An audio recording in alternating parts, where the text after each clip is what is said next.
দেশে যারা শেখ হাসিনা অথবা শেখ পরিবারের মুখের দিকে তাকিয়ে এখনো ভাবছেন যে আওয়ামী লীগের রাজনীতির পক্ষে জীবনের ঝুঁকি নিয়ে মিছিল মিটিং করবেন, তাদের কি হবে?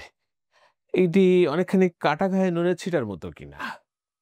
সজীবদের জয়, শেখ হাসিনার পুত্র যিনি যুক্তরাষ্ট্রে বসবাস করেন, এতদিন যাবৎ তিনি যুক্তরাষ্ট্রের নাগরিকত্ব নেননি। আজকের গরম খবর হচ্ছে যুক্তরাষ্ট্রের নাগরিকত্ব নিয়েছেন সজীব ওয়াজেদ জয়। এর মধ্য দিয়ে আওয়ামী লীগের বাংলাদেশে রাজনীতিতে ফিরে আসা সজীব ওয়াজেদ জয়ের নেতৃত্বের সকল সম্ভাবনা মাটি হয়ে গেল কিনা, নষ্ট হয়ে গেল কিনা, সেটি আলোচনা করব চলতি কথায়। আজকে অনেকদিন ধরেই আমরা দেখছিলাম যে সজীব ওয়াজেদ জয়ের তার বিদেশিনী বান্ধবী এবং নানানভাবে তিনি সোশ্যাল মিডিয়াতে অ্যাক্টিভ যদিও আছেন, বর্তমান সরকারের নানান কর্মকাণ্ড এটা সেটা নিয়ে কথা বলছেন, কিন্তু তার আগ দিয়ে ৩-৪ দিন আগেই মাত্র আমরা দেখলাম যে তিনি একটি পোস্ট দিয়েছেন। বাংলাদেশী সরকার বর্তমানে যারা চালাচ্ছে, প্রফেসর আলী রিয়াজ থেকে শুরু করে আরো অনেকের নাম নিয়ে তিনি বলছেন এরা সবাই বিদেশি নাগরিক।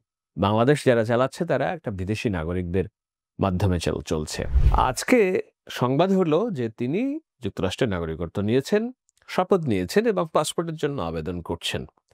তো এই সংবাদ চাউর হওয়ার সাথে সাথে আরো একটি বিষয়ে প্রশ্ন সামনে চলে এসেছে। সেটা হলো, তাহলে কি বাংলাদেশে আগামী দিনে যে আওয়ামী লীগের নেতৃত্বের হাল আর সজীব ওয়াজেদ জয় ধরবেন না?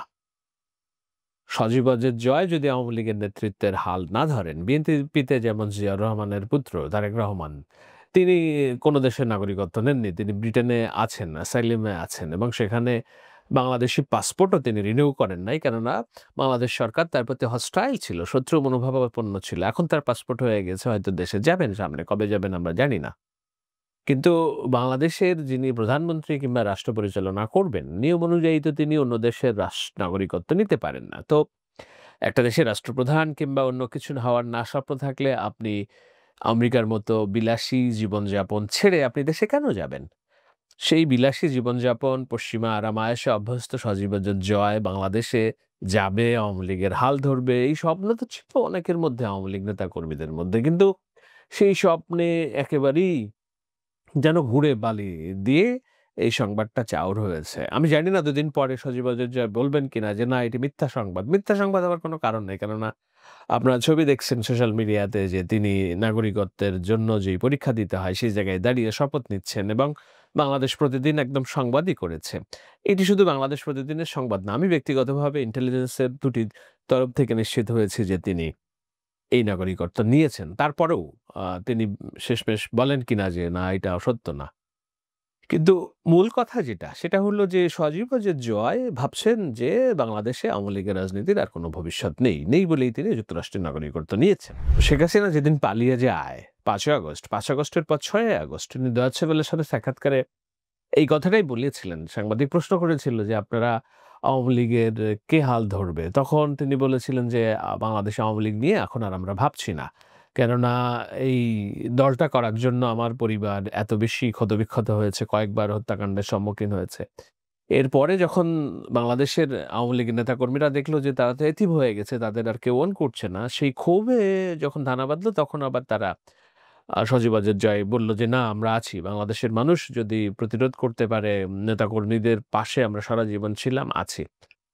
কিন্তু গত ৯ মাসে তাদের সেই আশা যে বেলুন, সেটা ফুটো হতে, হতে একেবারে সর্বশেষ এইটা চুপসে গেছে কবে? গত ২ দিন আগে, যখন তত্ত্বাবধায়ক সরকারের উপদেষ্টা পরিষদের সিদ্ধান্ত হয়েছে যে বিচার কাজের আগ পর্যন্ত আওয়ামী লীগের কার্যক্রম নিষিদ্ধ থাকবে।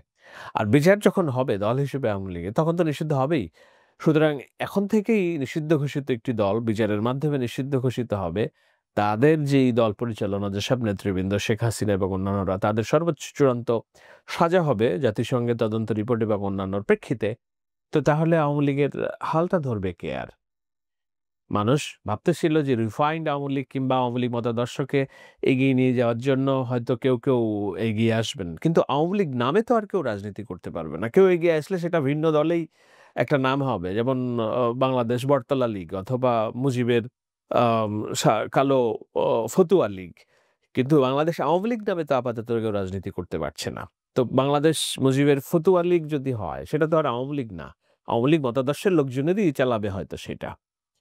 তো এরকম একটা পরিস্থিতিতে সজীব ওয়াজেদ জয় এই যে বিদেশি নাগরিকত্ব নিলেন, যুক্তরাষ্ট্রের নাগরিকত্ব নিলেন, বাংলাদেশের আওয়ামী লীগকে অ্যাবান্ডন ঘোষণা করা হলো কিনা? এর মধ্য দিয়ে আরেকটা মেসেজ ক্লিয়ার কিনা যে শেখ পরিবারের মুখের দিকে তাকিয়ে যারা এখনো জীবনের ঝুঁকি নিয়ে রাজনীতি করার চেষ্টা করছেন, ঝটিকা মিছিল করছেন এবং মিছিল শেষে গ্রেপ্তার হচ্ছেন, আপনাদের এই ঝুঁকিটা নিতে পারবেন কিনা? কতদিন নিতে পারবেন সেটি বিবেচ্য বিষয়। কেননা বাংলাদেশে আওয়ামী লীগের রাজনীতি আর উঠে দাঁড়ানোর মতো কোনো শক্তি নেই, সম্ভাবনা নেই। আপনারা বলবেন যে জনসমর্থন আছে। জনসমর্থন তো আছেই। তো ইমরান খানের জনসমর্থনের অভাব নাই। কিন্তু ইমরান খান রাষ্ট্র ক্ষমতায় যেতে পারবে না। কেননা এস্টাবলিশমেন্ট এইভাবেই নষ্ট করেছে। জনসমর্থন আছে ফিলিস্তিনিদের স্বাধীনতার প্রতি। কিন্তু ফিলিস্তিনিরা স্বাধীন হচ্ছে না। সুতরাং জনসমর্থন থাকলেই যে সবকিছু হবে তা না। মূল কথা হলো আপনি কোন প্রসেসে, কোন প্রক্রিয়ায় রাজনীতি করবেন। তো শেখ হাসিনার মুখের দিকে তাকিয়ে এখনো যারা জীবনের ঝুঁকি নিয়ে রাজনীতি করার পরিকল্পনা করছেন, তাদের জন্য একটা পরিষ্কার বার্তাও দিয়ে গেলেন সজীব ওয়াজেদ জয় যে, "তোমাদের আর কোনো ভবিষ্যৎ নাই বাংলাদেশে। আমরা ফিরছি না।" সজীব ওয়াজেদ জয় যদি না ফেরেন, শেখ হাসিনা ফেরার তো প্রশ্নই ওঠে না। শেখ হাসিনা পালিয়ে গিয়েছেন। শেখ হাসিনা ফিরলেও এই দেশে হত্যার হুলিয়া, ফাঁসির হুলিয়া নিয়ে ফিরবেন। সেই হুলিয়া নিয়ে ফিরতে হলে তাকে একটা জনজোয়ার তার পক্ষে তৈরি হতে হবে যে বাংলাদেশের 60-80% মানুষ রাস্তায় নামবে তার পক্ষে। ওই দিন মনে হয় না বাংলাদেশের ১৫-২০ বছরে আসবে। আর ১৫-২০ বছরের মধ্যে শেখ হাসিনার বয়সও থাকবে না রাজনীতি করার মতো। যার করার কথা সজীব ওয়াজেদ জয়, সে তার নাগরিকত্বে জলাঞ্জলি দিয়ে ফেলল। আপনারা সিদ্ধান্ত নিবেন যে এটার মধ্যে ভবিষ্যৎ কোথায় যাচ্ছে আওয়ামী লীগের। ঝুঁকি নিবেন কিনা আওয়ামী লীগের জন্য?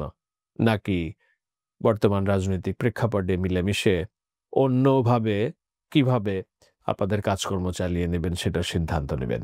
চলতি কথায় একটু ধারণা দেওয়ার চেষ্টা করলাম। সবাইকে ধন্যবাদ।